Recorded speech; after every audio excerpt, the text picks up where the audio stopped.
Sampai kapanpun ku kan bertahan, karena Yesus selalu menopang hidupku.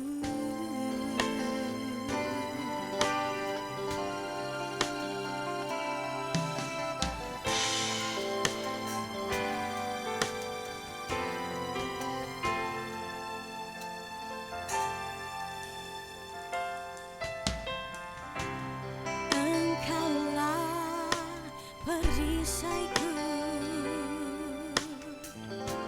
saat badai hidup menerpaku.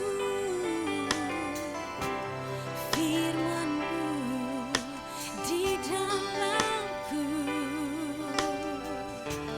pulihkan jiwaku. Ku kan berdiri di tengah badai dengan kekuatan yang Kau berikan. Sampai kapanpun tak tergoyahkan, karena Yesus selalu menopang hidupku.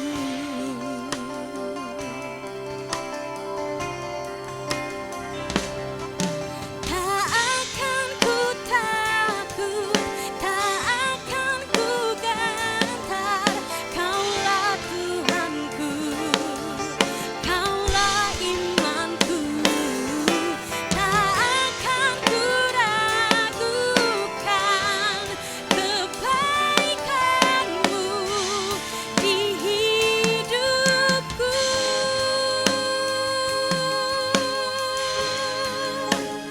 Di saat badai bergelora, ku akan terbang bersama-Mu. Bapa, Kau Raja atas semesta.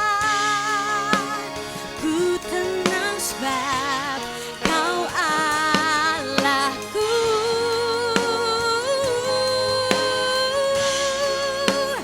Ku akan terbang bersama-Mu. Bapa, Kau Raja atas semesta. Ku tenang sebab Kau Allahku.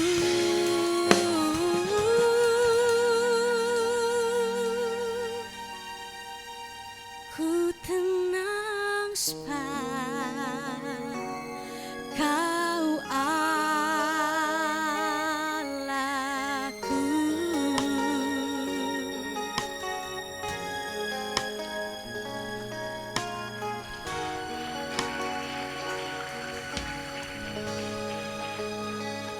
Berikan tepuk tangan sekali lagi buat Tuhan kita ya. Haleluya. Saya melihat wajah-wajah yang bersuka cita di malam hari ini. Amin. Amin. Sekali lagi yang bersuka cita boleh lambaikan tangan buat Tuhan kita.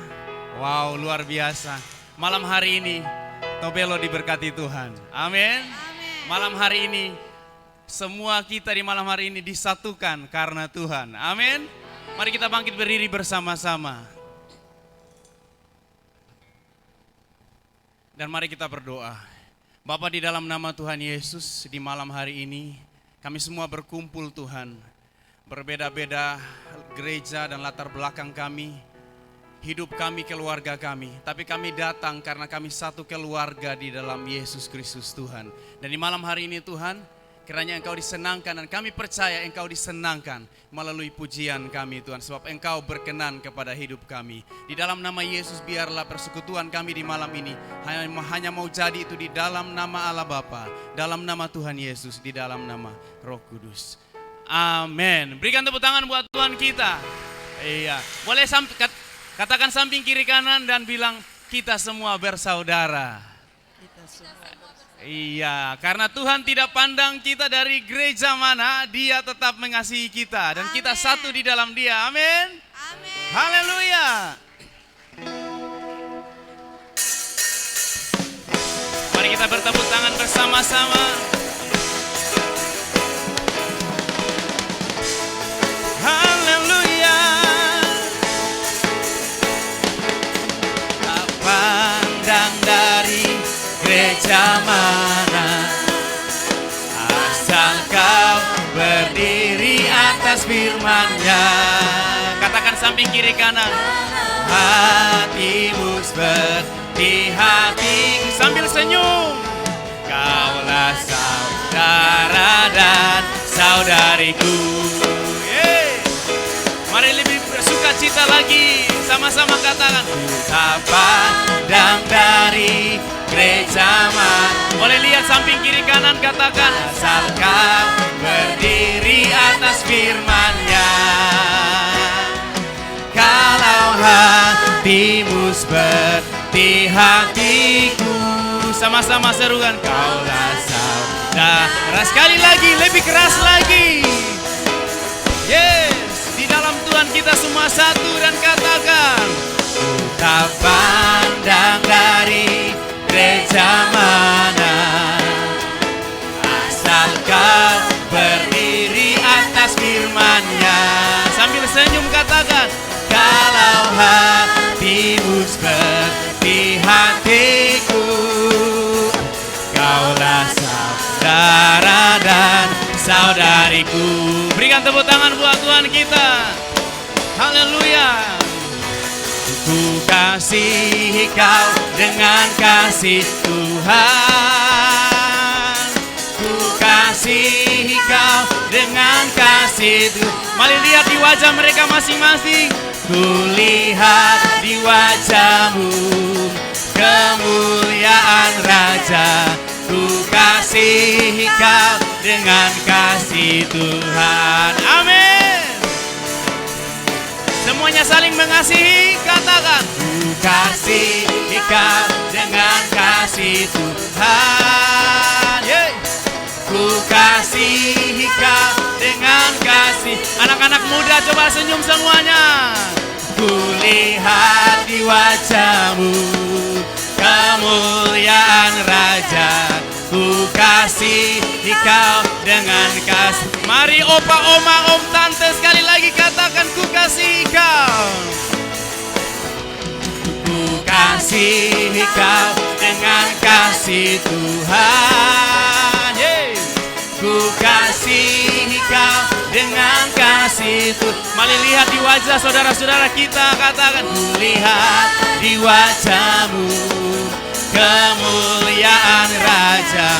Ku kasihi kau dengan kasih. Karena di dalam Tuhan kita bersaudara, amin. Ada amin? Amin.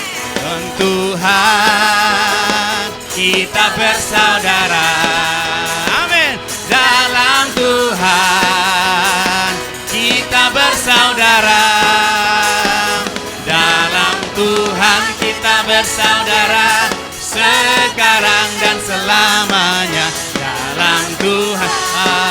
Sekali lagi kita bersaudara. Semuanya tangan di atas, sama-sama kita katakan. Dalam Tuhan korang bersaudara. Dalam Tuhan korang bersaudara. Dalam Tuhan korang bersaudara, sekarang dan selamanya. Dalam Tuhan. Sekali lagi, dalam Tuhan korang bersaudara. Yeay. Sekali lagi kita serukan. Dalam Tuhan korang bersaudara. Dalam Tuhan korang bersaudara. Anak muda mana suaranya? Dalam Tuhan korang bersaudara, sekarang dan selamanya. Dalam Tuhan korang bersaudara. Boleh lihat kiri kanan dan katakan dengan iman. Ya, kau saudaraku dan kau sahabatku, tiada yang dapat. Wow, luar biasa, ada sukacita yang besar di malam hari ini.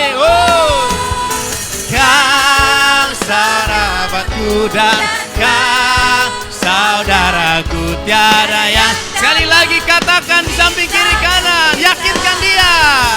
Yeay. Oh kau saudaraku dan kau sahabatku, tiada yang dapat memisahkan kita.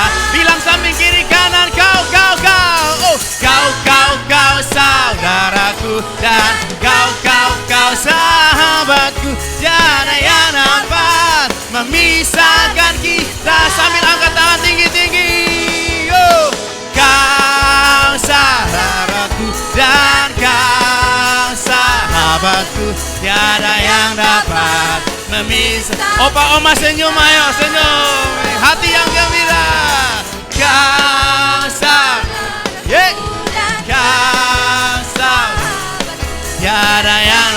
Sekali lagi, jemaat saja kita dengar suaranya. Kau amin, tiada yang dapat. Oh, anak muda, kau dan kau sahabatku, tiada yang dapat memisahkan kita. Katakan tiada yang dapat, tiada yang dapat memisahkan. Sekali lagi, tiada yang dapat, tiada yang dapat memisahkan kita. Berikan tepuk tangan buat Tuhan kita. Haleluya. Yeay, haleluya. Lebih keras lagi tepuk tangan buat Tuhan kita, biar dia dimuliakan. Amin. Hey, haleluya. Wah, opa oma ini semangat ini, luar biasa. Di dalam Tuhan torang basudara, di dalam Tuhan torang semua dikasihi. Amin. Siapa yang percaya kasih karunia Tuhan sudah menyelamatkan kita, boleh tepuk tangan sekali lagi buat Tuhan kita. Haleluya. Yeay.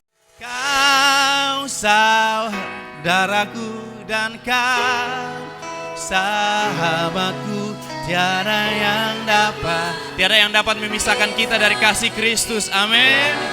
Oh, kau saudaraku dan kau sahabatku, tiada yang dapat memisahkan kita. Tiada yang dapat memisahkan kita. Berikan tepuk tangan buat Tuhan kita. Haleluya. Kemuliaan bagi Tuhan. Amin. Dipersilakan duduk.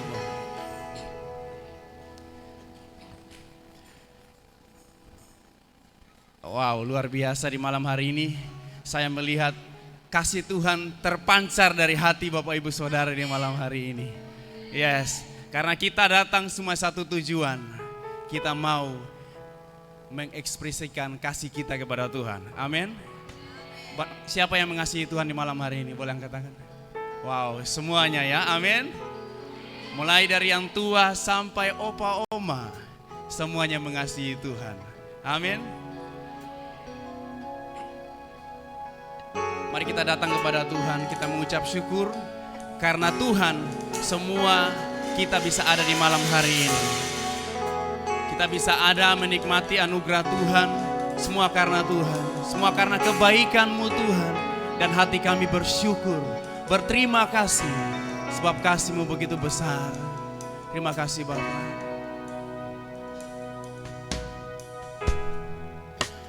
Betapa hatiku berterima kasih Yesus, Kau mengasihiku, Kau memilikiku. Sekali lagi katakan kepada Dia, Bapa kita. Betapa hatiku berterima kasih Yesus, Kau mengasihiku,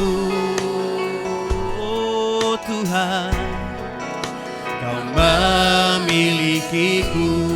Semuanya angkat hati, arahkan kepada Dia dan katakan, hanya ini Tuhan persembahanku, segenap hidupku, jiwa dan ragaku, sebab tak kumiliki harta kekayaan yang cukup berarti untuk ku persembahkan.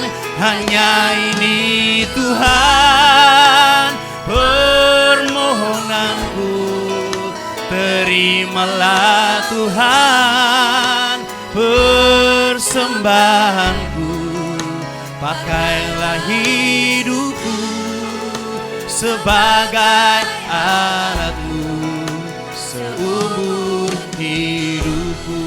Mari kita lebih sungguh lagi hampiri Dia dengan hati yang rindu. Betapa hatiku, ini doa kami di hadapan-Mu Tuhan, berterima kasih Yesus. Terima kasih Yesus, Kau mengasihiku, Kau memiliki hidup ini, Kau memilikiku. Anak-anak muda semuanya angkat tangan dan katakan, hanya ini Tuhan, hanya ini Tuhan persembahanku, segenap hidupku, jiwa dan ragaku, sebab tak kumiliki harta kekayaan yang cukup berarti untuk ku persembahkan. Hanya ini Tuhan permohonanku, terimalah Tuhan persembahanku, pakailah hidupku sebagai alat-Mu seumur hidupku. Mari katakan lebih sungguh, katakan hanya ini Tuhan. Sambil berdiri katakan, hanya ini Tuhan persembahanku, segenap hidupku, jiwa dan ragaku, sebab tak kumiliki harta kekayaan yang cukup berarti, yes Lord, untuk ku hanya ini Tuhan permohonanku, terimalah Tuhan persembahanku, pakailah hidupku sebagai alat-Mu seumur hidupku. Mari jemaat Tuhan katakan kepada Tuhan, hanya ini Tuhan persembahan kami, hanya ini Tuhan. Inilah persembahan hidup kami Tuhan, dengan segenap hidup, segenap jiwa dan hati kami di malam hari ini, sebab kami tidak punya harta untuk kami persembahkan selain hidup kami Tuhan, yang cukup berarti untuk ku persembahkan. Hanya ini Tuhan permohonanku, terimalah Tuhan, lah Tuhan persembahanku, pakailah hidupku sebagai alat-Mu seumur hidupku. Hanya ini Tuhan, hanya ini Bapa persembahanku, segenap hidupku, jiwa dan ragaku, sebab tak kumiliki harta kekayaan hidupku berarti, untukku persembahkan hanya ini Bapa. Permohonanku terimalah. Yes, Engkau disenangkan Tuhan. Pakailah hidupku sebagai alatmu seumur hidupku. Oleh sebab itu jiwa kami pun menyembah Engkau Tuhan. Maka jiwaku pun memujimu. Sungguh Kau besar ya Bapa. Kau Allah kami, Kau Allahku. Maka jiwa kami memujimu. Maka jiwaku pun memujimu. Sungguh Kau besar, sungguh besar. Kau Allahku. Mari tinggikan Dia dan katakan dengan segenap hatimu. Maka jiwaku pun memujimu. Sebab Engkau besar melebihi semua. Tiada yang sepertimu. Kau Allahku. Dengan segenap hati kami nyanyikan. Maka jiwaku pun memujimu. Oh Lord, sungguh besar Kau Allahku. Sungguh Kau besar, tiada yang sepertimu. Besar Kau Allahku. Sungguh Kau besar, tiada yang sepertimu. Oh, Kau Allahku. Oh, sungguh Kau besar di tempat ini. Sungguh Kau besar di tempat ini. Hidup kami tiada yang sepertimu. Tiada yang sepertimu. Kami mengasihimu Tuhan. Kami mengasihi hadirat-Mu yang ada di tempat ini ya Bapa. Oh, kami nyatakan Kau besar. Kami nyatakan Kau besar. Sungguh hadirat-Mu melampaui semua. Melebihi masalah, melebihi pergumulan, melebihi semua sakit penyakit kami. Kau besar, Kau lebih besar dari semua. Oh, Kau besar, Kau ajaib, tiada yang sepertimu. Tiada yang sepertimu. Oh, then sings my soul, my Savior God to Thee. How great Thou art. Kau besar. How great Thou art. Then sings my soul. Then sings my soul, my Savior God to Thee. How great Tuhan,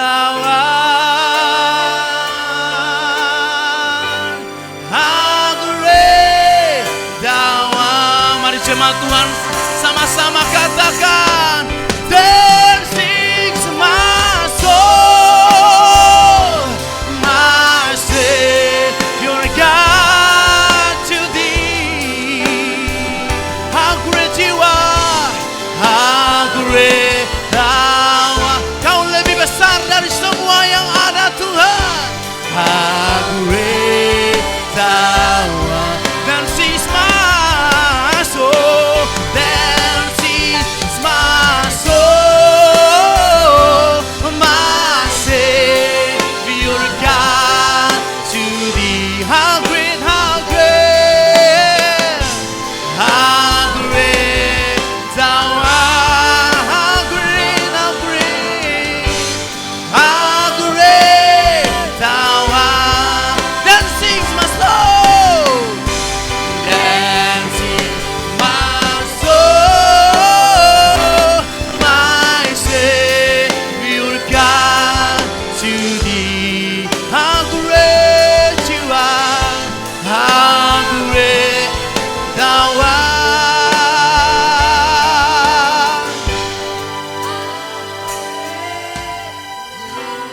How great Thou art.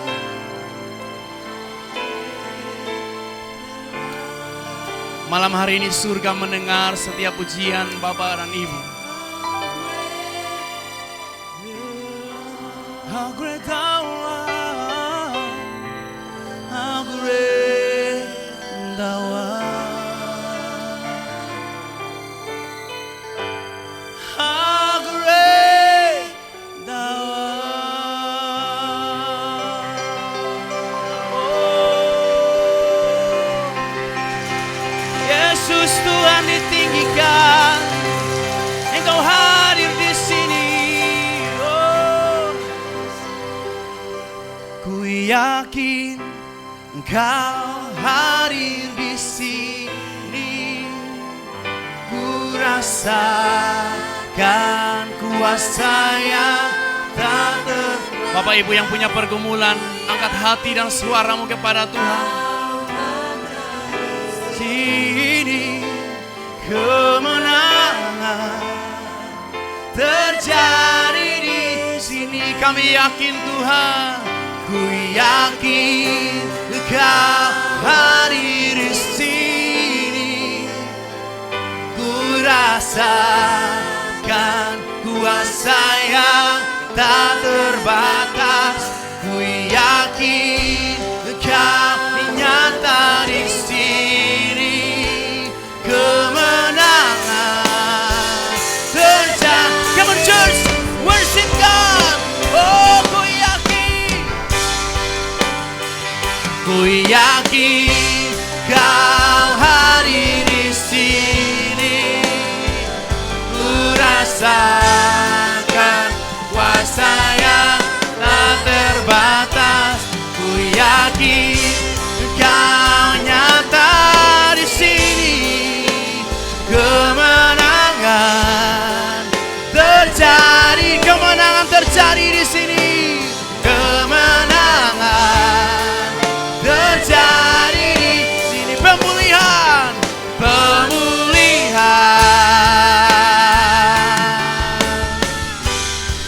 terjadi di sini. Berikan kemuliaan buat Tuhan.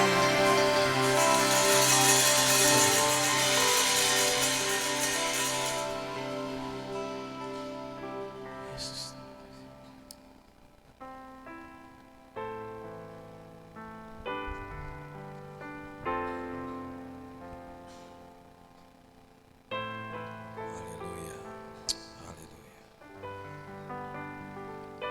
Bapak, pada hari ini kami tahu bahwa kami berdiri di sini ini semua karena karya Tuhan. Amin.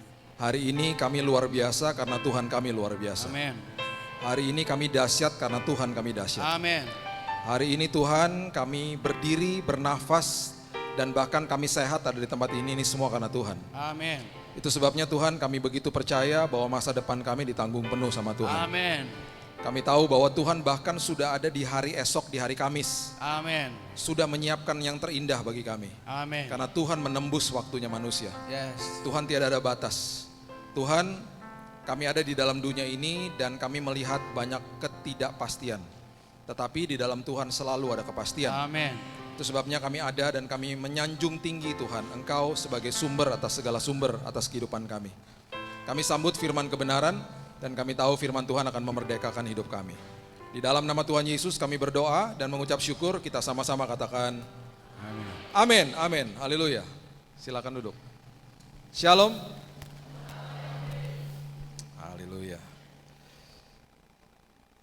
Senang ada di sini bersama-sama dengan saudara.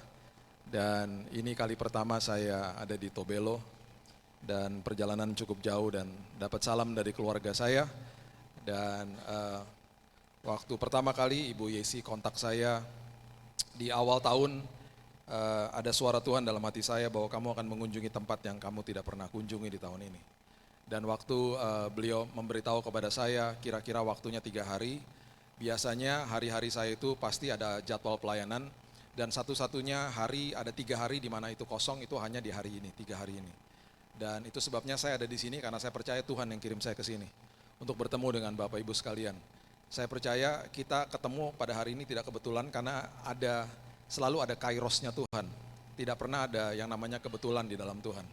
Ya itu sebabnya apapun yang sudah terjadi atas hidup kita, apapun yang sedang terjadi, apapun yang akan terjadi, semuanya adalah rangkaian yang indah yang Tuhan buat untuk kita. Ya, itu sebabnya kita perlu mengerti dunia ini selalu memiliki ketidakpastian. Dunia ini pasti berubah. Musim selalu berubah, ya. Kita baca sama-sama di Kejadian pasal yang ke-8 ayat yang ke-22. Firman Tuhan mengatakan begini. Kejadian 8 ayat 22. Selama bumi masih ada, takkan berhenti-henti musim menabur dan menuai, dingin dan panas, kemarau dan hujan, siang dan malam. Itu sebabnya di dalam kehidupan ini pasti ada musim yang berganti. Kita tidak pernah tahu kapan musim itu akan berganti. Kita tidak pernah tahu kapan ujian itu akan kita hadapi. Di dalam hidup ini semuanya kita akan hadapi ketidakpastian. Tetapi satu hal yang kita perlu mengerti, di semua musim kehidupan Tuhan sedang bergerak, Tuhan sedang melakukan sesuatu dalam hidup ini. Ya, itu sebabnya kita perlu belajar apa yang Tuhan sedang lakukan walaupun hidup itu berubah. Ya. Oke, hal yang pertama saya mau bagikan.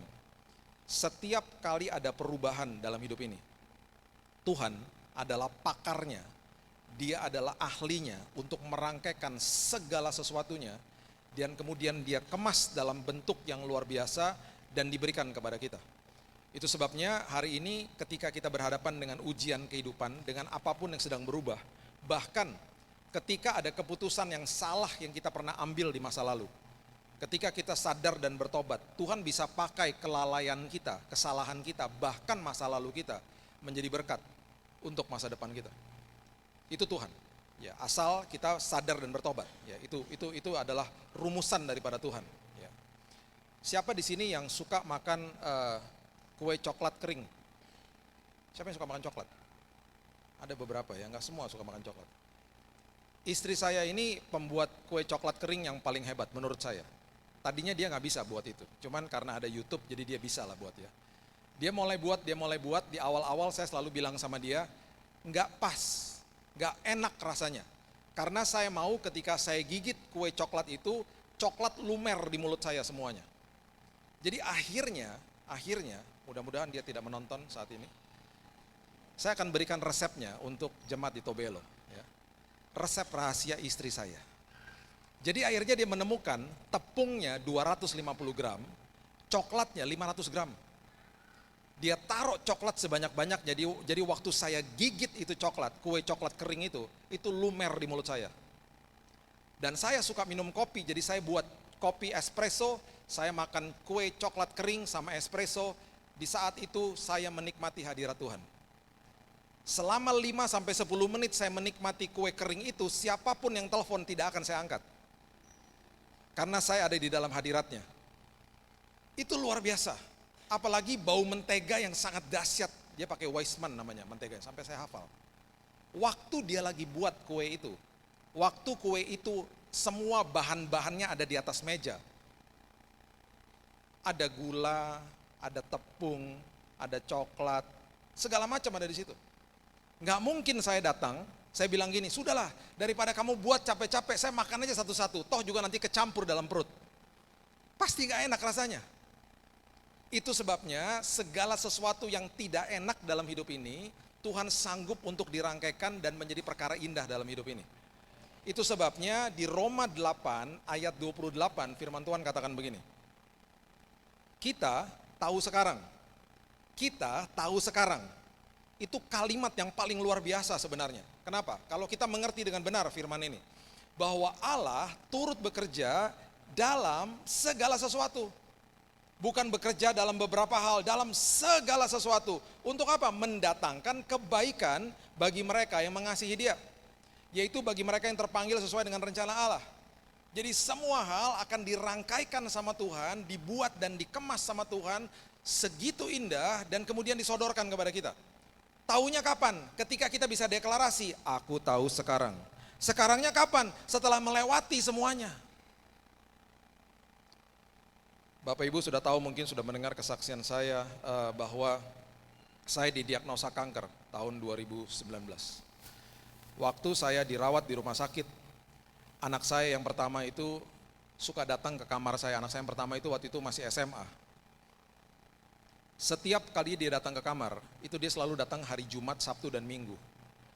Waktu dokter sebelum dia memberikan kemo kepada saya dibolongin dada saya. Dia katakan, Pak, ini obatnya sangat berat, kalau sampai satu tetes dari obat ini jatuh ke tangannya suster akan kebakar tangannya. Bapak bisa bayangkan 500 mili sebesar botol aqua, kalau masuk ke dalam tubuh Bapak selama 24 jam dikali 7 hari, berarti ada 3,5 liter yang masuk dalam tubuh Bapak, itu akan berpotensi menghancurkan organ-organ dalam tubuh Bapak. Jadi setelah 7 hari, Bapak 30% berhasil, 70% gagal Pak pengobatan ini. Bapak akan kolaps, masuk ICU, Bapak koma, Bapak mati Pak. Ngapain diobatin dokter kalau gitu, saya bilang. Udah gak ada harapan Pak. Dan betul setelah 7 hari saya kolaps dan pagi-pagi saya bersin darah semua yang keluar di tangan saya. Di saat itu apakah saya deg-degan, apakah saya merasa takut? Yes. Tetapi ketakutan gak pernah. Karena setiap hari saya bilang ini, Tuhan walaupun jiwa saya takut lihat hal ini, saya percaya Tuhan apa yang Tuhan sudah katakan dan apa yang Tuhan sudah lakukan ribuan tahun yang lalu, bilur-Mu telah menyembuhkan aku. Saya mulai perkatakan firman Tuhan setiap hari, saya mulai katakan, Tuhan saya gak mau minta-minta kesembuhan karena kesembuhan sudah diberikan ribuan tahun yang lalu. Tuhan hari ini saya percaya bahwa kesembuhan sudah saya terima Tuhan. Itu perjalanan yang sangat berat. Dan akhirnya betul-betul saya kolaps. Ya ada beberapa mungkin teman-teman dokter, tadi saya ketemu dengan seorang dokter yang memberikan kesaksian kepada saya yang luar biasa tadi makan malam. Kalau kita yang namanya darah putih itu habis, itu pertahanan tubuh nggak ada. Darah putih saya menginjakkan titik 0,03. Kalau darah putih tidak ada, itu pertahanan tubuh nggak ada. Virus, bakteri, dan racun itu merajalela di tubuh saya. Jadi saya panas sampai 41 derajat.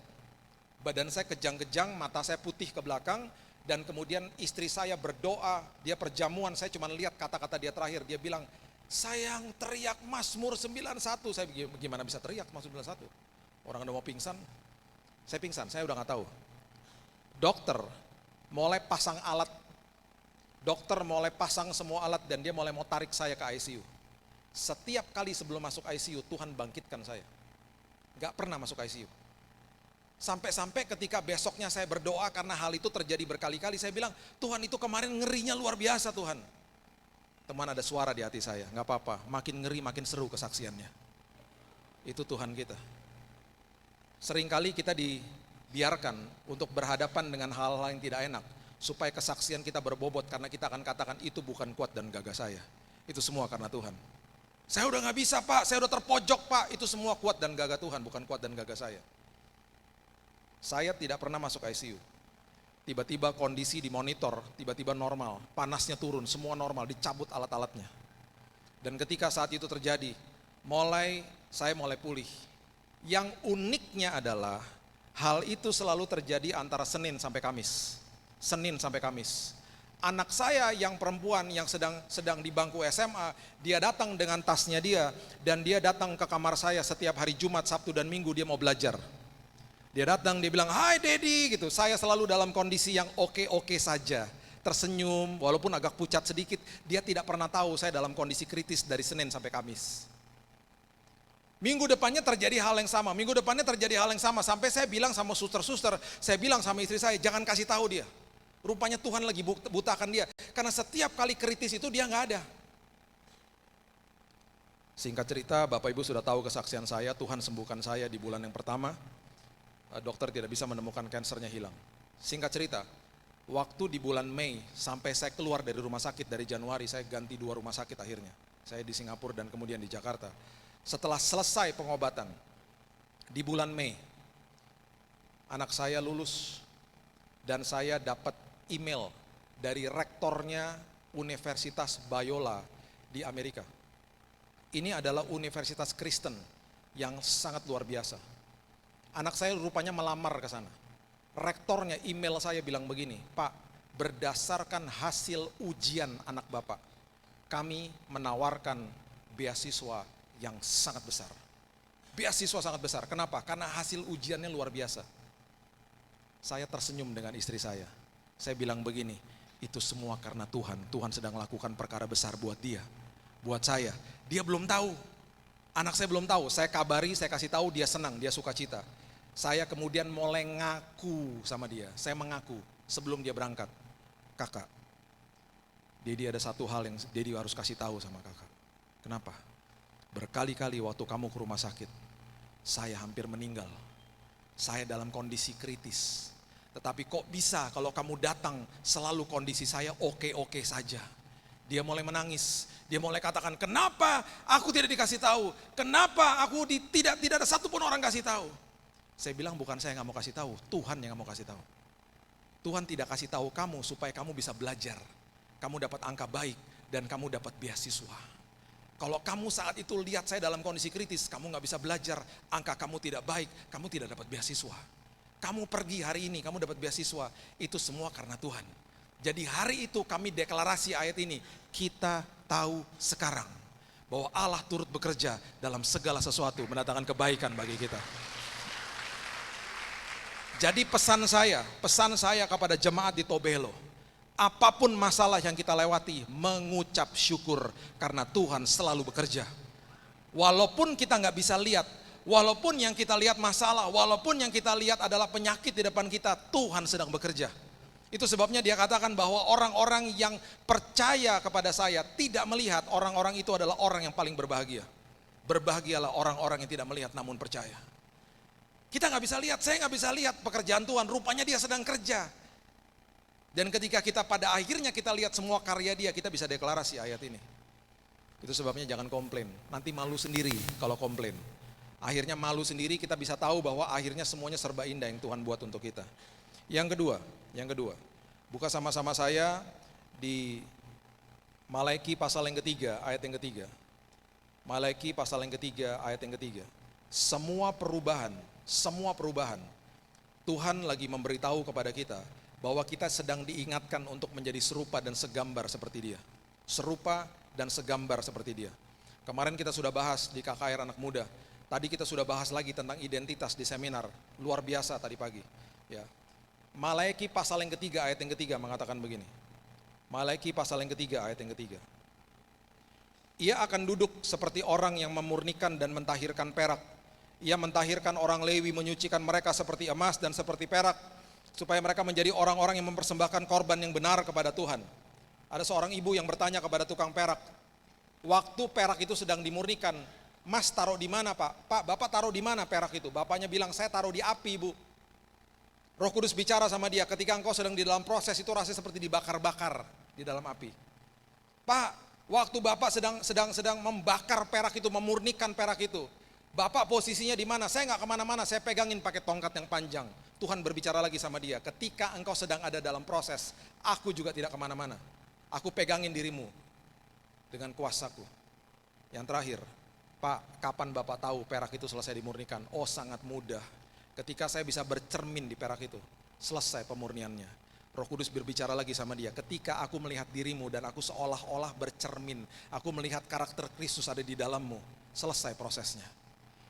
Jadi di dalam semua proses, satu hal yang Tuhan mau lakukan, kita dibuat makin serupa dan segambar seperti Tuhan. Karakter kita yang diubahkan. Itu sebabnya ketika masuk ke dalam proses, doa yang pertama yang harus kita lakukan adalah apa? Tuhan, saya berhadapan sama masalah. Apa yang akan aku berubah? Apa yang Tuhan mau aku berubah hari ini? Baru masalahnya serahkan sama Tuhan. Tuhan sudah tahu kita punya masalah. Tuhan, di dalam perjalanan ini Tuhan, di dalam perjalanan iman ini, saya mau pastikan saya yang berubah Tuhan. Ketika kita berubah, itulah arti berkat yang sebenarnya. Dan ketika kita yang berubah, perkara besar sedang menanti bagi kita. Perkara besar sedang menanti bagi orang-orang yang naik level, karena tanggung jawabnya akan diberikan lebih besar sama Tuhan. Yang ketiga, dari semua perubahan, hal yang sangat sederhana dan mungkin sudah bosan kita dengar, semua perubahan akan memvalidasi iman kita semuanya. Akan menguji iman kita semuanya. Itu sebabnya 1 Petrus 1 ayat yang ke-7 mengatakan begini. 1 Petrus 1 ayat yang ke-7. Maksud semuanya itu ialah untuk membuktikan kemurnian imanmu yang jauh lebih tinggi nilainya daripada emas yang fana, yang diuji kemurniannya dengan api, sehingga kamu memperoleh puji-pujian dan kemuliaan dan kehormatan pada hari Yesus Kristus menyatakan dirinya. Semua yang kita sedang hadapi, semua perubahan itu untuk menguji diri kita. Itu sebabnya waktu 2,5 tahun COVID kemarin, itu iman, keaslian iman seseorang itu terlihat. Saya melayani banyak orang, banyak jemaat yang jatuh imannya, bahkan hamba Tuhan yang jatuh dalam dosa. Dan bahkan ada orang yang bilang kepada saya, Pak, saya hanya jago khotbah Pak. Hidup saya tidak dikuasai firman, saya hanya ngerti firman Pak. Hidup saya tidak dikuasai firman. Ironis, itu yang terjadi. Satu hari saya ada di sebuah pesawat yang sangat besar. Kemarin saya katakan bahwa saya ini pemerhati dunia aviasi, saya suka dengan pesawat terbang. Jadi saya cukup tahulah dunia penerbangan. Satu hari saya dengan anak saya yang pertama, kami sedang mengunjungi, dulu mertua saya tinggal di Kanada, jadi kami pergi ke sana jauh-jauh lewatin Samudra Pasifik. Naik Boeing 777, itu pesawat terbesar dengan 2 mesin. Saya ambil tempat duduk paling belakang karena cuma berdua. Istri saya sama anak saya yang kedua sudah sampai, saya nyusul sama kakaknya. Jadi saya duduk paling belakang. Pesawat kalau sebesar itu dan masih berasa goncangan atau turbulensi, itu berarti turbulensinya sangat besar, sangat besar. Di saat malam hari, di ketinggian 12.000 km di atas, 38.000 kaki di atas, pesawat itu tergoncang segoncang-goncangnya. Saya sudah tahu faktanya bahwa di dunia modern, pesawat tidak ada satupun yang jatuh gara-gara turbulensi. Karena memang pesawat sudah didesain seperti itu. Jadi waktu pesawat itu goyang sekeras-kerasnya, saya mulai buka jendela dan betul itu sayapnya sampai begini-begini. Dan saya pun mulai cemas. Karena goyangnya luar biasa. Itu orang di dalam semuanya tegang. Tiba-tiba saya lihat di tengah-tengah bangku, di samping kanan saya, ada 2 anak kecil, usianya mungkin hanya 5 tahun. 2 anak kecil, 2 anak perempuan. Yang satu di sebelah kanan bapaknya, satu di sebelah kiri bapaknya. Dua-duanya berpegangan sama tangan bapaknya. Dan karena kapal terbangnya itu goyang-goyang seperti begitu, itu bagi mereka seperti ayunan. Jadi mereka dua-duanya begini.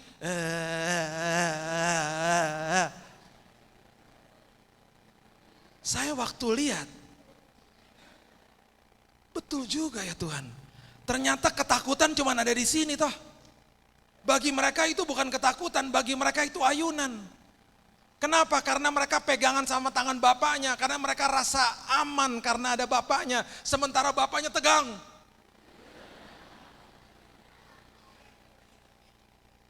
Sudah pasti di dalam semua turbulensi pasti ada akhirnya. Waktu turbulensi itu berhenti, semua penumpang lega termasuk saya dan anak saya. Kecuali itu 2 anak, mereka tiba-tiba bilang begini, ya kenapa berhenti? Loh, ya iyalah berhentilah, masa mau terus-terusan? Karena bagi mereka ayunannya berhenti. Dalam hidup ini, Kalau kita sedang digoncang-goncangkan badai, tersenyumlah karena kita sedang berpegangan erat bersama dengan Raja atas segala raja. Karena kita sedang pegangan sama sumber atas segala sumber. Tenang, itu sebabnya Yakobus katakan apa? Anggaplah sebagai suatu kebahagiaan kalau kamu jatuh ke dalam berbagai-bagai pencobaan. Itu bahasa aslinya adalah trial, satu ujian. Kata ujian adalah perasmos, mengalami Tuhan. Kalau kamu menghadapi badai kehidupan, itu kesempatan kamu mengalami Tuhan. Jadi kamu berbahagia aja. Kalau bahasa saya, tersenyum saja. Karena Tuhan baik. Kita pasti dibawa sampai ke ujung dengan selamat dan nyaman sama Tuhan. Ya. Yang keempat, perubahan selalu mengajarkan kepada kita yang namanya prioritas. Saya sambil pegangan selang kemo di kamar saya. Ada 3 selang nancep ke dada saya. Selang kemo, selang NaCl, yaitu infus dan transfusi darah. Itu semuanya jadi satu. Waktu itu terjadi, saya bilang, Tuhan, kenapa saya dengar suara Tuhan dengan sangat jelas di kamar rumah sakit? Kenapa nggak dari dulu Tuhan berbicara sejelas ini? Tuhan bilang, dari dulu saya sudah bicara, Bill. Kamu saja yang tidak dengar. Kamu saja yang sibuk sana sini. Dari dulu saya berbicara, kamu tidak memprioritaskan suara saya. Saya nangis. Dia bilang, kenapa kamu tutup kelompok sel kamu di rumah? Karena kamu sibuk kesana kesini. Buka lagi, Bill. Kenapa kamu tidak lakukan ini? Kenapa prioritasnya dikembalikan sama Tuhan? Waktu Paulus mau pergi ke Roma, Tuhan sudah berkata kepada dia, Paulus, kamu akan ke Roma. Jadi di dalam pikirannya dia, kalau Tuhan sudah suruh dia ke Roma, pasti dia akan sampai ke Roma dengan selamat. Kalau Tuhan sudah suruh, dia begitu percaya. Dia tidak tahu bahwa di dalam perjalanan dia akan ada badai yang luar biasa. Dia naik kapal. Kapal itu bertolak dari Alexandria menuju ke Roma. Dari Alexandria menuju ke Roma. Dan kapal itu sedang transit dan Paulus naik di situ, ada 276 orang. Kapal itu mengangkut gandum, Bapak Ibu. Gandumnya itu adalah prioritas dari kapal itu. Kapal itu punya prioritas, yaitu gandum. Gandumnya harus dibawa ke Roma. Sampai ke Roma itu nanti gandumnya akan di-unload, akan dibongkar semuanya, mereka dapat uang. Jadi prioritas dari kapal itu adalah gandumnya. Tiba-tiba ada badai melanda. Waktu badai melanda, tiba-tiba ini yang terjadi. Baca Kisah Rasul pasalnya yang ke-27, ayat yang ke-18. Firman Tuhan katakan begini. Kisah Rasul 27 ayat 18. Karena kami sangat hebat diombang-ambingkan angin badai, maka pada keesokan harinya mereka mulai membuang muatan kapal ke laut. Mereka mulai membuang muatan kapal ke laut. Ya, mulai perlahan-lahan mereka mulai mengerti bahwa prioritasnya adalah jiwa mereka, bukan muatan kapal. Dan pada akhirnya yang terjadi adalah Kisah Rasul 27 ayat 38 mengatakan begini. Setelah makan kenyang, mereka membuang muatan gandum ke laut untuk meringankan kapal itu. Ayat 38. Kisah Rasul 27 ayat 38, itu betul-betul di ayat itu muatan gandum yang tadinya adalah prioritas menjadi bukan prioritas lagi karena nyawa mereka yang prioritas. Ingat, di dalam setiap kehidupan, di dalam semua perubahan, Tuhan sedang berbicara, dia kasih tahu, prioritasmu yang kamu tinggalkan, kamu harus kembali ke situ. Kenapa dulu kamu kalau bangun pagi baca saat teduh, kenapa sekarang cari HP buka IG? Kenapa dulu sebelum tidur malam kamu saat teduh? Kenapa sekarang sebelum tidur malam kamu langsung tidur? Banyak prioritas-prioritas yang Tuhan akan kembalikan. Dulu kenapa kamu kan suka baca firman, kamu suka baca buku rohani. Kenapa sekarang kau tinggalkan? Orang Indonesia kemarin saya kasih tahu data UNESCO menunjukkan bahwa Indonesia menempati peringkat nomor 1 di dunia saat ini. Untuk orang-orang yang ada di depan sosial media 5 jam per hari. 5 jam, jangan bangga dulu. Harusnya kita menempati nomor 1 orang-orang yang baca Alkitab di dunia. Kami di Yayasan Immanuel, kami dari penerbitan Immanuel, kami mengeluarkan Alkitab sepanjang tahun. Dan kami sudah kemas pembacaan 1 hari cuma 20 menit, nggak dibaca. Itu jemaat yang lain, kalau Bapak Ibu semuanya kelihatan baca Alkitab semuanya. Beda di sini, rohnya beda. Itu yang terjadi. Orang spend waktu sampai 5 jam per hari depan sosial media. Itu yang terjadi. Ya. Ada seorang bapak ya, temannya teman saya. beli mobil hitam warna metalik. Hitam warna metalik. Mobil hitam warna metalik itu berarti mengkilat mobilnya. Setiap kali ada mobil baru biasanya seorang bapak itu suka latah, dia suka selalu cuci mobilnya. Jadi mobilnya dicuci setiap hari. Satu hari dia pulang dari kerjanya, dia lupa cuci mobilnya dan mobilnya kena hujan. Mobilnya kotor. Dia capek, dia langsung tidur. Jadi mobilnya kotor. Anaknya yang masih 5 tahun, anaknya lihat mobil papanya kotor. Anaknya berpikir, sudahlah saya saja yang cuci mobilnya. Jadi dia mulai ambil ember, dia mulai isi air dengan sabun. Dan kemudian dia cari untuk gosok mobilnya, rupanya ada di dalam mobil, dia gak bisa ketemu kuncinya. Dia mulai pikir-pikir, pakai apa ini gosok mobil? Dia mulai pikir-pikir, oh mama itu kalau di dapur, kalau dia lagi gosok-gosok dandang itu pakai serabut kawat. Pakai serabut kawat itu pasti bersih. Dandang saja bersih, apalagi mobil. Dia ambil serabut kawat, dia mulai masukkan ke dalam air yang ada sabun. Dan dia mulai gosok mobil hitam metalik. Dan itu bunyi langsung nyik, nyik, nyik. Karena metal gabung sama metal. Setelah dia selesai, dia siram mobilnya, dia menjerit karena satu mobil semuanya baret semuanya. Di saat itu papanya bangun. Papanya menjerit. Ah! Anak menjerit, bapak menjerit. Ini kesaksian dari bapaknya. Dia bilang, saya hampir tampar itu anak. Tiba-tiba ada suara Roh Kudus mengatakan begini, jangan lihat perbuatannya, lihat hatinya. Kalau kamu tampar dia, kamu memerlukan beberapa tahun untuk memulihkan hatinya. Jangan lihat perbuatannya, lihat hatinya. Prioritasmu adalah anakmu, bukan mobilmu yang fana. Bapaknya berlutut, dia peluk anaknya. Dia bilang, kenapa nak? Kenapa engkau baretin mobil saya? Dua-duanya rangkul-rangkulan dan dua-duanya nangis. Bapaknya menangis karena mobilnya baret. Anaknya menangis karena menyesal. Dua-duanya pelukan. Di hari itu bapaknya mengerti prioritas dalam hidupnya. Seringkali kita diperhadapkan dengan sesuatu hal dan kita akhirnya kalap. Kita ikuti emosi kita. Itu sebabnya setiap kali ada perubahan, Tuhan sedang memberitahu kepada kita, ini loh prioritasnya.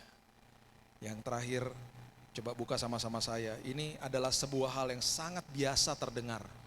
Setiap kali ada perubahan, Tuhan lagi berusaha memberitahu sama kita bahwa pegang teguh janji saya. Karena janji saya ada 7.000 lebih di firman Tuhan. Ya, perhatikan prinsip ini baik-baik. Ya, Markus 4 ayat yang ke-35, coba lihat. Markus 4 ayat 35.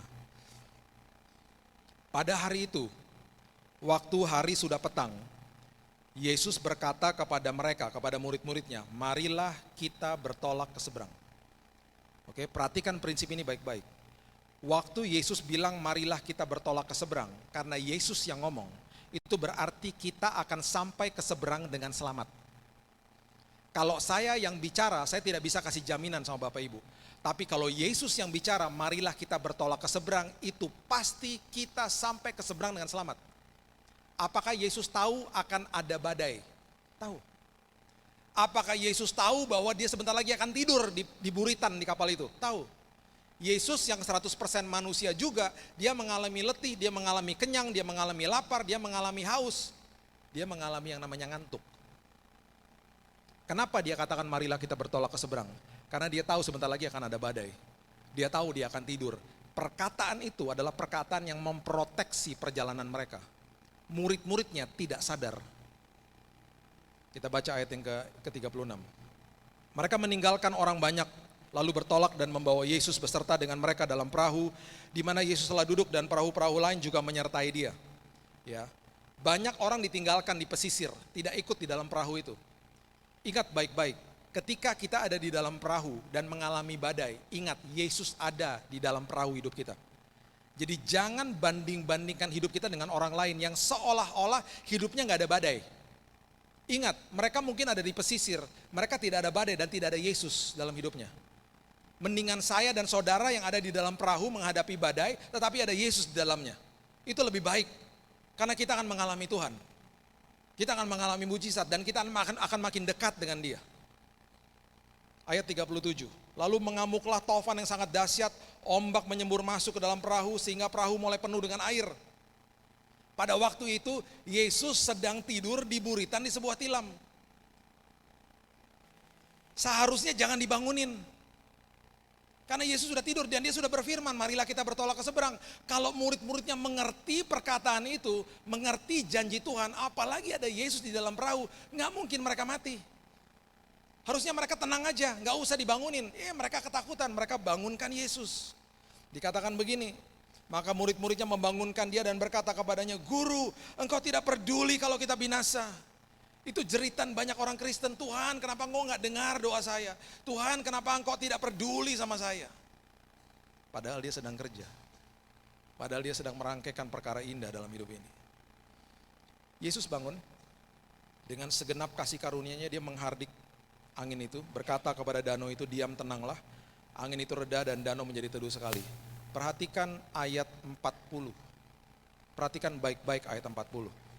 Lalu Yesus berkata kepada mereka, terima kasih ya sudah bangunin saya, hampir kita mati bersama. Apakah dia katakan begitu? Terima kasih ya kamu bangunin saya, aduh saya sampai deg-degan. Untung kamu bangunin saya, kalau enggak kita mati semuanya tenggelam. Dia tidak pernah mengatakan itu. Yang dia katakan adalah begini, mengapa kamu begitu takut? Dan kalimat yang berikutnya itu betul-betul menempeleng mereka, kenapa kamu tidak percaya? Dengan kata lain dia mulai katakan begini sama mereka, kan saya udah bicara di depan, marilah kita bertolak ke seberang. Itu artinya kita sampai ke seberang dengan selamat dan saya ada di sini. Jangan bangunin saya seharusnya. Makanya kalau yang naik perahu ini jemaat di Tobelo, pasti ayatnya beda. Karena Bapak Ibu gak akan bangunin Yesus, amin. Beda ayatnya. Di awalnya sama, Yesus menyeberang dengan jemaat di Tobelo. Sama, depannya sama tuh. Tofan mengamuk, ombak menyembur masuk, semuanya sama ayatnya. Terus kemudian di sini, Yesus sedang tidur di buritan di kapal, semuanya sama. Setelah itu beda ayatnya. Kemudian jemaat Tobelo bergandengan tangan dan mereka berteriak, jangan bangunkan Yesus, pasti gitu. Ada satu jemaat yang datang ibadah hanya Paskah sama Natal saja, dia saja yang berteriak. Bangunkan, mati kita. Oh tidak, semuanya bergandengan tangan. Semuanya katakan, tadi dia sudah bilang bahwa kita bertolak ke seberang, artinya kita pasti sampai ke seberang dengan selamat. Ombak sudah segini masuk. Dan akhirnya kapal itu sampai ke seberang dengan selamat. Di situ baru Yesus bangun. Dan waktu dia bangun dia katakan, wahai jemaat Tobelo, besar imanmu, luar biasa engkau, dahsyat engkau. Malu saya lihat murid-murid Yesus. Dan mereka pasti malu saat itu. Ini pasti banyak sekali yang namanya disiplin dari Yesus ketika dia sampai ke seberang. Dia pasti mengajari mereka lagi. Kenapa kamu takut? Dia pasti menjelaskan dengan lebih lagi. Ya, saya tutup sama ini ya. Saya mengalami perubahan yang saya katakan tadi. Salah satu perubahan yang mengerikan bagi saya yang terjadi adalah sebelum saya sakit, asuransi saya ditutup sama istri saya. Saya tidak punya asuransi. Asuransi saya ditutup. Dan kemudian dia mulai buka asuransi yang baru. Kalau dia mau jaga-jaga, dia asuransi yang lama itu jangan ditutup dulu. Karena asuransi kalau yang baru dibuka selalu ada masa tunggu. Dan masa tunggunya itu 90 hari. Istri saya karena mau menghemat uang, asuransi yang lama ditutup, kemudian dia buka asuransi yang baru. Jadi selama 90 hari kalau terjadi apa-apa sama saya tidak punya asuransi, tidak di cover. Karena dia begitu yakin bahwa suami saya sehat-sehat saja selama ini. Tiba-tiba. Saya menikah sama orang yang sangat-sangat penuh dengan logika. Logika tinggi. Orangnya sangat pandai. Dia selalu mengandalkan kepandaian dia. Dan memang banyak hal berhasil karena dia pandai. Di hari itu, ketika saya sedang sakit, ini mungkin cerita yang jarang saya ungkapkan. Dia menangis, senangis-nangisnya. Karena waktu saya sakit di hari ke-76. Ketika masa asuransi itu sedang berjalan. Sampai-sampai dia berdoa, Tuhan kalaupun suami saya sakit kenapa enggak 14 hari lagi? Saya bilang sama dia, jangan gitu juga doanya. Kalau perlu jangan sakit lah. Dia bilang, kalau Tuhan kenapa dia sakit hari ini? 14 hari lagi ke cover sama asuransi. Tuhan biarkan itu terjadi supaya dia belajar.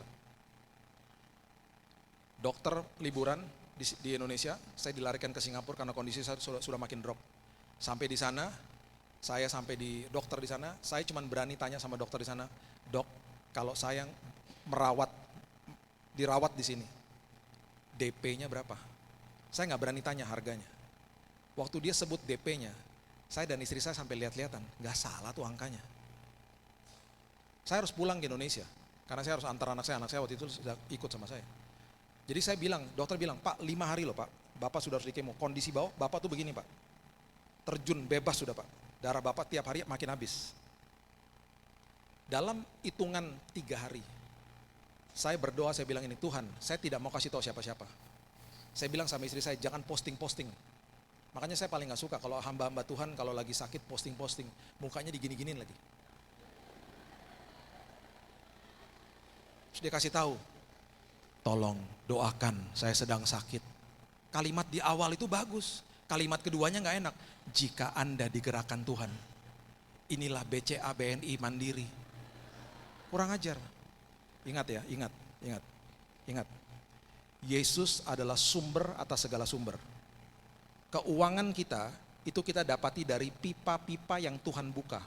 Bisa dari pekerjaan, bisa dari usaha, bisa dari manusia lain. Jangan dikejar pipanya. Kejar sumbernya.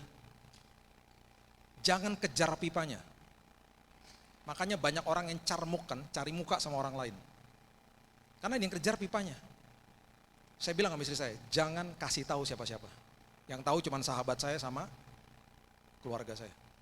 Dalam hitungan 3 hari, saya bilang, "Tuhan, kalau DP-nya ada saya berangkat Tuhan. Kalau enggak saya di Jakarta aja, nggak apa-apa Tuhan. Kasih petunjuk aja." Karena saya percaya Tuhan akan pertemukan saya dengan dokter yang tepat, kesempatan yang tepat, rumah sakit yang tepat. Dalam hitungan 3 hari, DP itu ada di rekening saya. Persis jumlahnya. Saya bilang sama istri saya, "Ini tanda dari Tuhan, kita berangkat."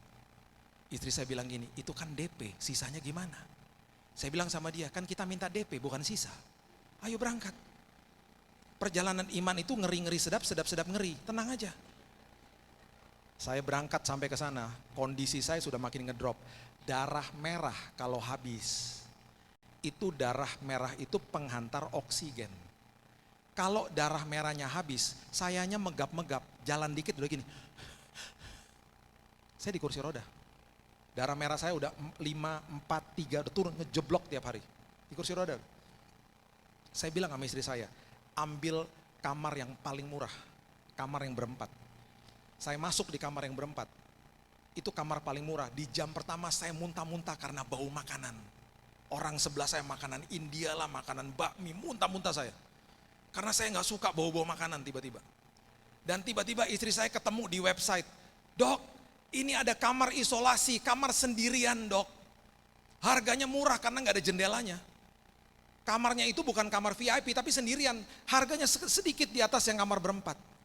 Kita mau Dok kamar itu Dok, karena murah Dok." Dokter bilang, "Sudah habis. Itu kamar paling laku, diserbu duluan sama pasien-pasien." Saya bilang sama istri saya, "Gak apa-apa. Tuhan lagi merangkaikan perkara indah, ingat itu, ngucap syukur aja."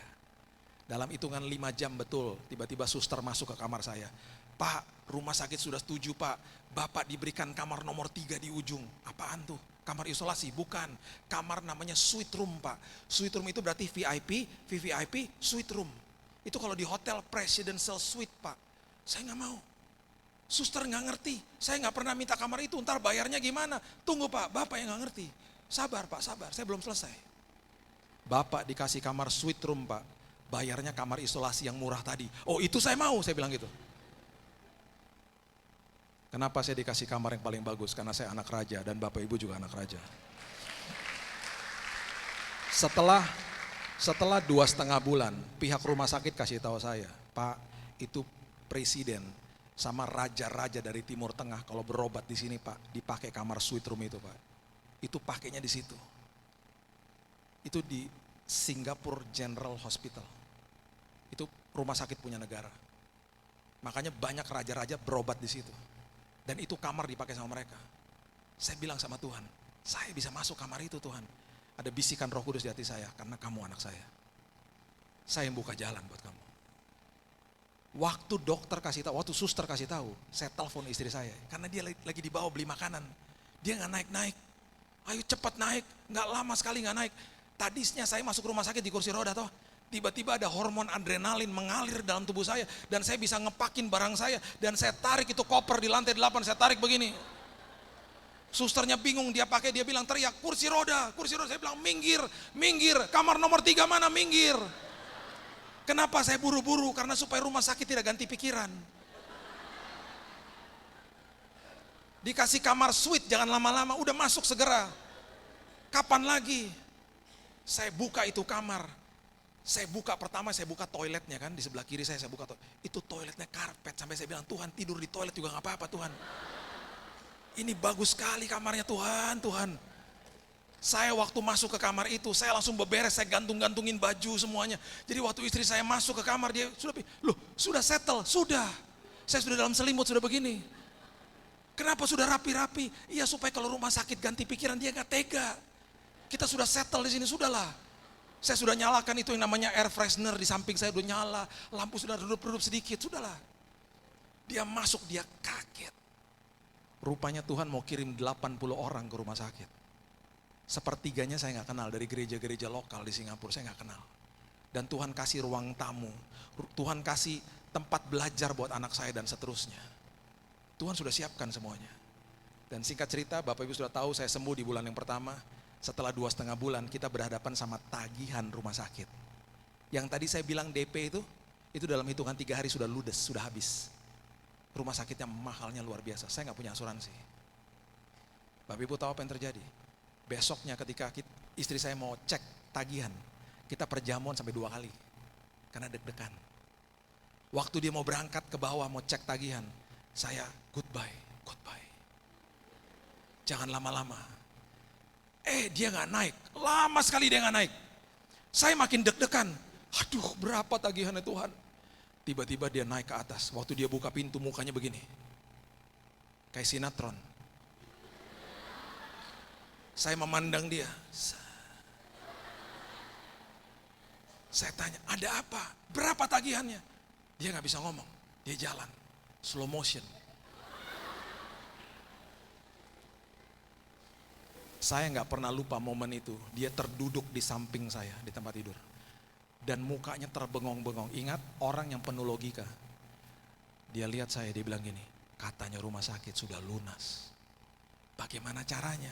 Itu 80 orang kalau datang mereka tabur. Dan bahkan kata rumah sakit kelebihan bayar. Saya pulang ke Indonesia, saya balik ke Indonesia. Bukan sekedar kesembuhan yang saya terima, saya bawa uang kelebihan. Sampai-sampai saya bisa tabur ke teman-teman yang sedang sakit. Saya bilang sama istri, cari orang-orang yang sedang sakit, tabur ke mereka. Dan sebelum saya pulang, saya buka Traveloka. Saya mau cari tiket yang paling murah. Waktu saya cari tiket paling murah, paling atas 600.000. Baru saya mau klik, tiba-tiba telepon berdering. Teman istri saya bilang gini, kapan pulang ke Indonesia? Besok. Udah beli tiket? Belum. Jangan. Kenapa? Saya ini frequent flyernya Singapore Airlines. Saya sering keliling dunia. Saya punya jatah tiket gratis banyaknya luar biasa. 2 bulan lagi hangus. Saya minta nama paspor kamu berdua.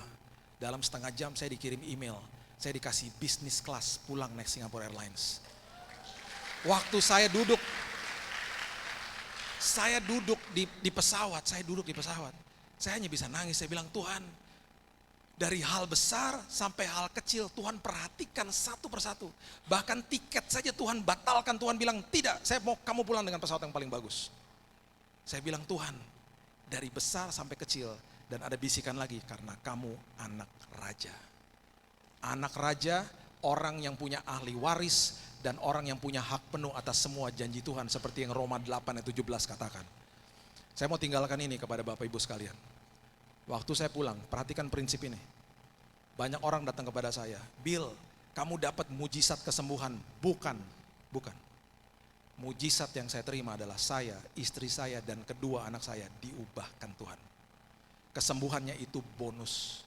Kalau Tuhan menyembuhkan kita, dia tinggal balikin tangan dalam hitungan 1 detik kita sembuh. Yang namanya perubahan karakter itu memerlukan respon daripada kita. Di setiap pergumulan hidup, pastikan kita yang berubah.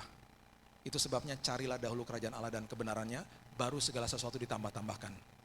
Apapun pergumulan hidup kita akan dibawa sampai ke seberang dengan selamat. Kita akan mengalami perjalanan dengan Yesus yang luar biasa. Dan saya percaya di jemaat di Tobelo makin didewasakan sama Tuhan.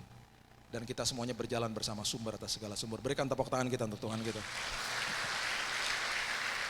Haleluya. Bapak terima kasih buat malam yang indah ini.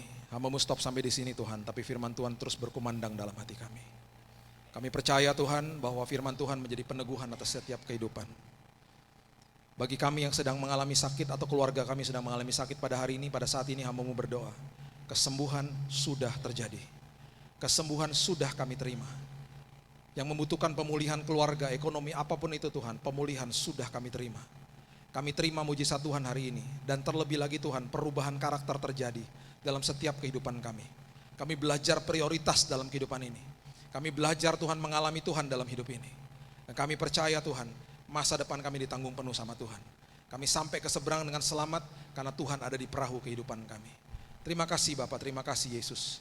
Kami mengucap syukur dan hamba-Mu berdoa Tuhan, ada terus kebangunan rohani setiap hari dalam hidup mereka Tuhan. Mereka terus dibangunkan sama Tuhan, bahkan didewasakan sama Tuhan. Hari lepas hari, pendewasaan dan makin dewasa, makin bertumbuh di dalam kasih karunia Tuhan. Terima kasih Bapa. Hanya di dalam nama Tuhan Yesus, aku sudah berdoa dan sudah mengucap syukur. Kita sama-sama katakan, amin. Tuhan berkati. Berikan kemuliaan buat Tuhan lebih keras lagi. Berapa banyak yang diberkati melalui firman Tuhan malam hari ini? Wow, luar biasa ya. Kita semua diberkati Tuhan, amin. Baik Bapak Ibu, di saat ini kita akan memberikan persembahan.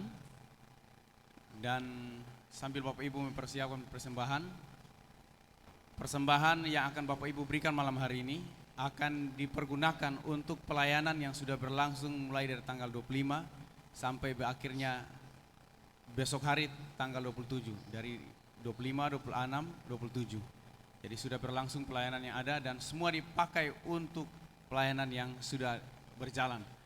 Dan baik Bapak Ibu, informasi yang kedua, kalau mungkin Bapak Ibu keluar sebentar, di luar sana ada souvenir yang disediakan oleh panitia Festival Yanger Se-Halmahera Utara dari Gaby Blessing. Panitia menyediakan souvenir. Kalau Bapak Ibu berkenan bisa menopang pelayanan atau persiapan panitia Yanger yang ada, Bapak Ibu bisa beli di belakang sana di samping pintu. Oke, dan saat ini kita akan sambil kita memberikan persembahan, nanti tim Yanger akan mengiringi kita, dan sebelumnya kita satu dalam doa, kita berdoa. Bapa di dalam nama Tuhan Yesus, terima kasih buat anugerah dan berkat Tuhan melalui pelayanan firman Tuhan di malam hari ini. Kami mengucap syukur atas firman Tuhan yang telah kami dengar bersama Tuhan. Kami percaya kami adalah orang-orang sudah dimenangkan. Kami adalah orang-orang yang mengalami pertolongan Tuhan dan Tuhan tidak pernah berseberangan dengan kami. Oleh karena itu Tuhan, di malam hari ini dengan sukacita kami mau memberikan persembahan sukarela kami hanya untuk hormat kemuliaan nama Tuhan. Dan ini persembahan kami Tuhan, di dalam nama Yesus kami berdoa. Amin.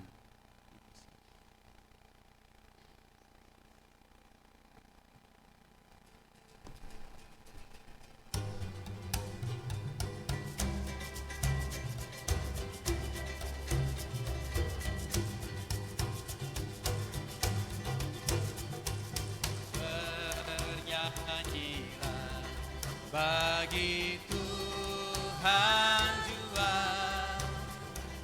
nyanyikanlah nyanyian syukur-syukur bagi Dia. Persembahkanlah hormat dan pujian atas kemurahannya bagi kita.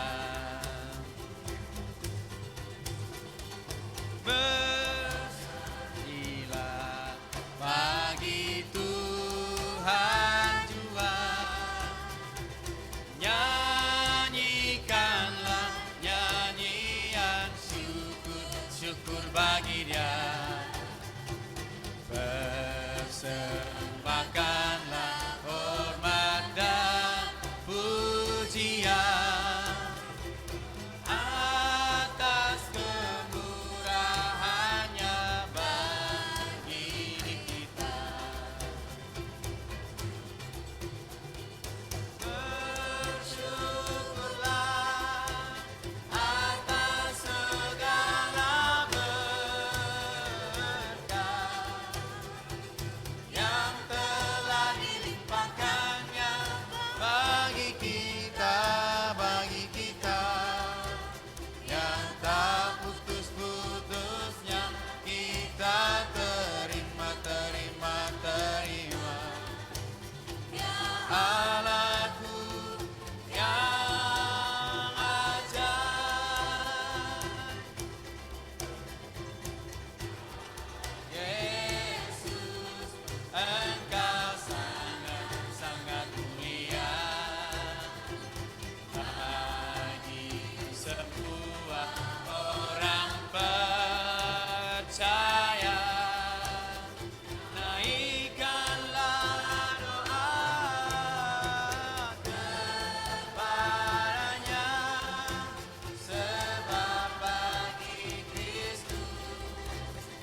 Berikan tepuk tangan buat Tuhan dulu.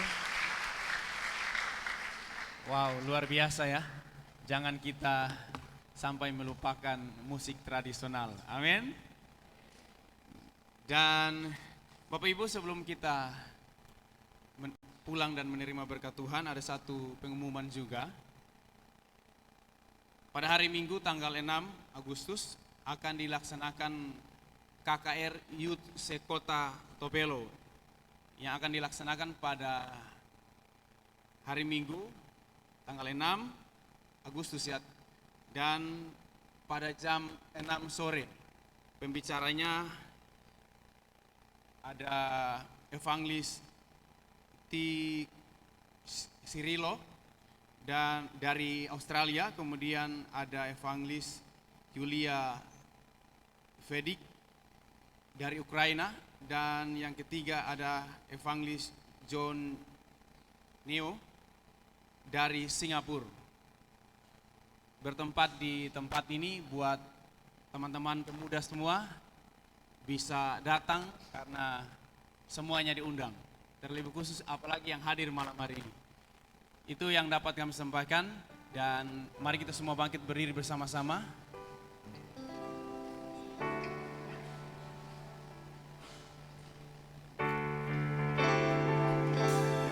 Kiranya Engkau memberkati aku berlimpah-limpah dan memperluas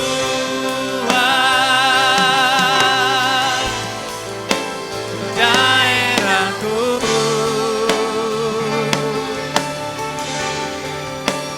dan kiranya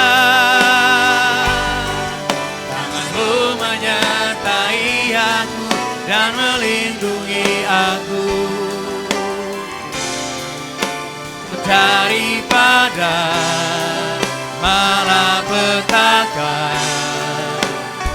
sehingga kesakitan tidak menimpa aku. Kiranya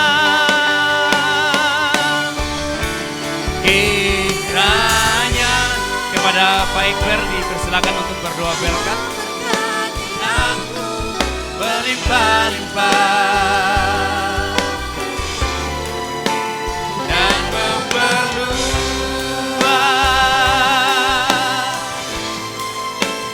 daerahku,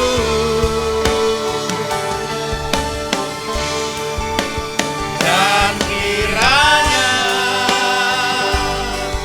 Aku menyertai aku dan melindungi aku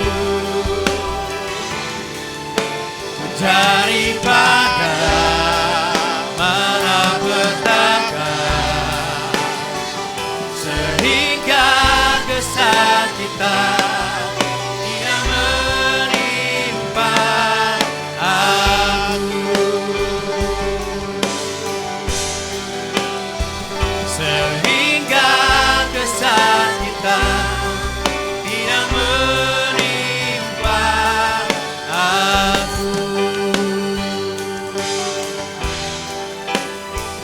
Inilah pernyataan iman kami di akhir ibadah KKR pada malam hari ini, Bapa.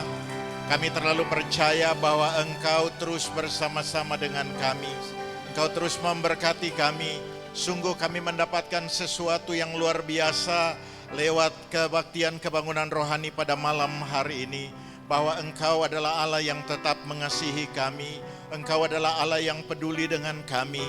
Kami sungguh sangat bersyukur bahwa setiap pergumulan masalah yang sedang kami hadapi, kami yakin dan percaya Engkau ingin karakter kami diubahkan. Karena itu kami sekali lagi mengangkat hati kami untuk berterima kasih buat apa yang Tuhan kerjakan bagi kami di malam hari ini. Terima kasih Bapa, di akhir persekutuan kami pada saat ini, kami doakan kegiatan Strong Dare Together yang masih dilakukan sampai besok siang. Kami yakin dan percaya ada sesuatu yang spesial yang Engkau berikan bagi anak-anak muda yang mengikuti acara ini. Demikian juga kami topang perjalanan Pak Billy Lantang kembali ke Jakarta ke dalam tangan kasih Tuhan. Penyertaan Tuhan akan terus sempurna di dalam kehidupannya. Pelayanannya sepanjang tempat-tempat yang sudah terjadwal mulai besok dan seterusnya. Kami yakin Tuhan Engkau akan beracara terus pakai hamba-Mu ini. Kami percaya keluarganya diberkati, pelayanannya diberkati, dan segala apapun yang dikerjakan juga diberkati. Kami bersyukur juga malam hari ini dengan seluruh umat Tuhan yang lagi datang beribadah di tempat ini, yang lagi nonton melalui Facebook dan juga YouTube, yang lagi mendengar melalui Radio Shalom. Dimanapun kami berada, kami yakin dan percaya kami mendapatkan sesuatu yang sangat spesial lewat persekutuan malam hari ini. Tuhan, ini yang menjadi doa kami. Kami doakan juga untuk bangsa dan negara kami, daerah kami Maluku Utara dan Halmahera Utara ada dalam kendali Tuhan. Pemeliharaan Tuhan akan terjadi bagi bangsa, negara dan daerah kami ini. Kami yakin dan percaya Halmahera Utara dilawat dan dilindungi oleh Tuhan, dijauhkan dari malapetaka, bencana, dan hal-hal buruk tidak akan menimpa daerah kami ini. Masyarakat akan hidup di dalam sukacita, damai, sejahtera di dalam kehidupan mereka. Terima kasih Bapa, kami bersyukur dan kami akan akhiri persekutuan malam hari ini dengan kami akan menerima berkat Tuhan. Biarlah kasih karunia, damai sejahtera yang berasal dari Allah Bapa, dari Tuhan Yesus Kristus dengan perantaraan Roh-Nya yang kudus tinggal menyertai kehidupan kami semuanya mulai malam hari ini sampai Maranatha Tuhan Yesus datang di kali yang kedua. Di dalam nama Tuhan Yesus, amin. Amin. Bapak Ibu, silakan duduk sebentar. Boleh beberapa menit. Saya mewakili panitia mau mengucapkan terima kasih ya, kesuksesan acara kebaktian kebangunan rohani malam hari ini dan juga Strong Year Together yang sampai besok siang ini bisa berjalan dengan baik karena pertama kami mengucap syukur pada Tuhan Yesus, luar biasa ya. Ia boleh campur tangan dengan hal-hal yang hebat sehingga kami akhirnya bisa menyelenggarakan acara yang dipersiapkan cukup lama. Terima kasih juga untuk Pak Billy Lantang, luar biasa selama beberapa 2 hari ini dengan materi-materi yang sangat menguatkan kami. Ada banyak statement dan pernyataan-pernyataan yang luar biasa. Saya bersama beliau cukup beberapa 2 hari ini. Ada satu kalimat yang sangat membekas sekali, yang teringat dan ini akan terbawa dan saya kira juga mungkin akan menolong kita ya. Kalau waktu Yesus tergantung di kayu salib dan dia mati, ada tabir bait Allah yang terbelah ya. Tetapi justru banyak terjadi gereja kembali menjahit tabir yang sudah terbelah. Tadi itu saya tangkap luar biasa. Maknanya sangat dalam sekali ya, bahwa kita yang percaya kepada dia, kita punya hak yang sama karena kita adalah anak. Tetapi sayangnya banyak yang menjahit ulang tirai yang sebenarnya sudah terbelah. Itu sangat berkesan bagi saya. Terima kasih untuk Pastor Billy, waktunya, doanya juga dan waktu yang tepat buat kita. Terima kasih juga jemaat Gembala dan jemaat GBI Blessing, gerejanya dipakai, pemain-pemain musiknya, alat musiknya, musik Yanger juga luar biasa ya yang sudah mengambil bagian. Bapak Ibu, sekali lagi kami lagi akan merenovasi gereja, ada banyak hal yang dilakukan di depan. Mari sampaikan rasa syukur, ucapan terima kasih kita untuk gereja ini dengan barangkali ada souvenir, alat musik sederhana miniatur, lalu gantungan kunci. Lakukan sesuatu untuk pelayanan di tempat ini. Juga nanti bulan depan ada lomba Yanger ya. Saya lihat di sini Bapak Ibu banyak juga. Memang kayaknya satu-satunya gereja karismatik yang punya musik Yanger di sini ya. Ya. Kalau yang dari gereja lain yang punya musik Yanger silakan ikut lomba, hadiahnya lumayan, ada 50 juta. Kami masih membuka kesempatan untuk itu ya. Kalau ada mau jadi sponsorship juga kami mengajak untuk terlibat. Terima kasih untuk gereja GBI Blessing, juga pimpinan hotel kita, terima kasih ya untuk dedikasinya untuk pelayanan ini, memberikan fasilitas harga kamar yang sangat-sangat murah sehingga bisa dipakai tempatnya. Kami percaya diberkati ini hotel ini dan seluruh yang ada di sana. Lalu kami ucapkan terima kasih juga untuk pemilik rumah makan Petra ya. Ini spesial nih. Saya juga mau dorong Pastor Billy 2 hari ini makan ikannya di sana dan itu diminta 2 kali makan di sana ya karena memang sangat enak. Oke, Bapak Ibu kalau ada kesempatan silakan di samping Kembang Eti di WKO sana, rumah makan Petra, ikannya sangat enak sekali. Sekalian saya promosikan karena memang enak ya. Tadi Dokter Shirley juga bilang dan suami juga bilang enak. Pastor saja seperti itu. Oke, terima kasih banyak Pak Sandi dan keluarga, seluruh karyawan. Dan untuk anak-anak muda, luar biasa ya.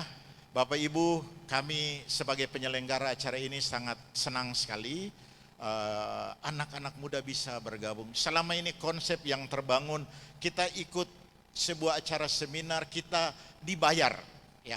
Itu mungkin yang selalu terbangun untuk kegiatan acara ini dan itu selalu kita dikasih ada uang duduk. Tetapi ada 200-an anak-anak muda yang mengikuti acara ini dan mereka yang harus membayar uang duduknya. Ya, karena kita tidak dibantu oleh pemerintah daerah, oleh perusahaan manapun, ini swadaya sendiri acara ini, jadi mereka yang membayar untuk bisa jadi peserta. Ini hal yang luar biasa dan saya percaya antusias sekali tadi ya, luar biasa pertanyaan-pertanyaan yang luar biasa dan kita doakan anak-anak muda peserta ini ke depan Tuhan siapkan mereka menjadi orang-orang yang hebat dan luar biasa. Terima kasih ya, masih sampai besok siang acaranya. Dan untuk kita semua jemaat yang sudah hadir, spesial ya saya teman-teman hamba-hamba Tuhan yang selama ini berkhotbah di radio ya, mereka selalu berkhotbah. Kami punya program khotbah 1 jam itu 1 hari 3 kali yang berkhotbah di radio dan mereka datang tanpa dibayar dengan sukarela mempersiapkan khotbahnya. Saya lihat bisa hadir, terima kasih malam ini. Dan ada juga di pendengar Radio Shalom itu ada namanya Keluarga Bingkisan Kasih. Saya perhatikan cukup banyak yang hadir malam hari ini. Saya bincang-bincang dengan Pastor Billy beberapa kemarin ya, ini radio bisa bertahan apakah karena iklan dan lain sebagainya. Saya bilang enggak, di Tobelo untuk orang beriklan sangat sulit, tetapi kami bersyukur Tuhan kirim banyak keluarga yang kami sebut keluarga Bingkisan Kasih yang setiap bulan mereka menopang pelayanan ini sehingga kami bisa bersiaran dari jam 5 subuh sampai jam 11 malam. Itu hal yang luar biasa. Terima kasih Bapak Ibu yang bisa hadir pada malam hari ini. Dan untuk kita semuanya jemaat yang sudah hadir, Tuhan Yesus memberkati kita. Kami berharap ke depan ada banyak lagi hamba-hamba Tuhan yang bisa datang di tempat ini untuk kita diberkati dengan firman Tuhan lagi. Ya, demikian ucapan terima kasih dari saya dan nanti sebentar Pastor sepertinya siap juga kalau mau foto bersama ya. Silakan bisa ambil waktunya kalau ada yang ingin berfoto ya. Oke, Tuhan Yesus memberkati kita semuanya dan shalom.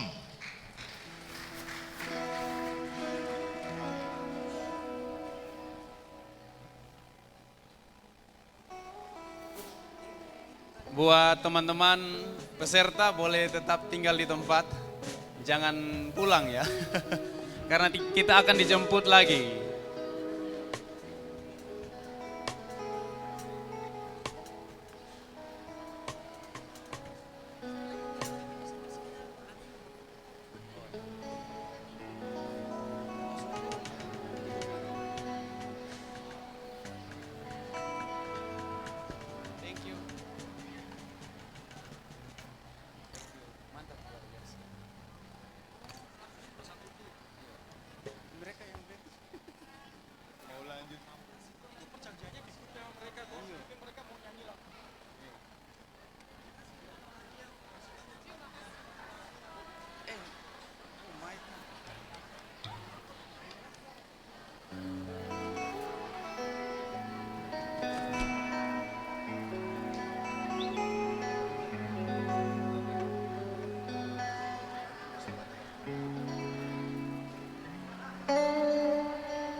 waking up knowing there's a reason.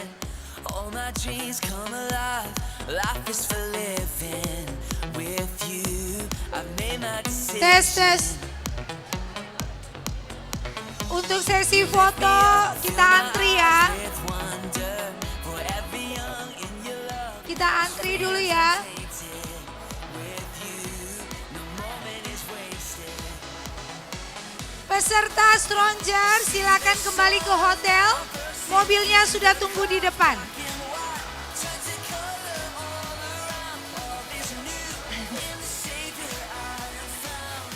Stranger Together silakan kembali ke hotel.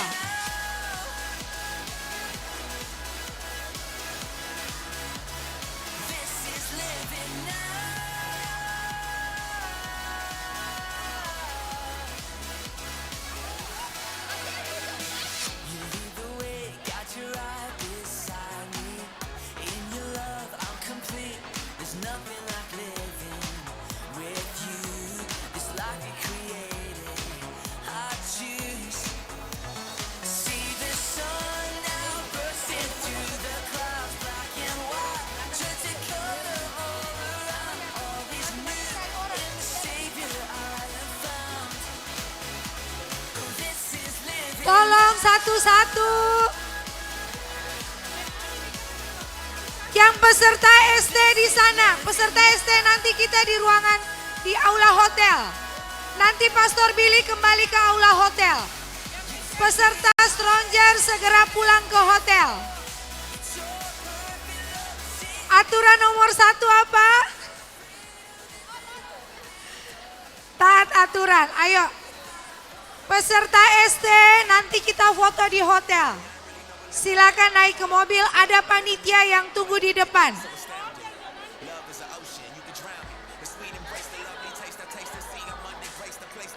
Hello, hotel. Nanti Pastor Billy ke hotel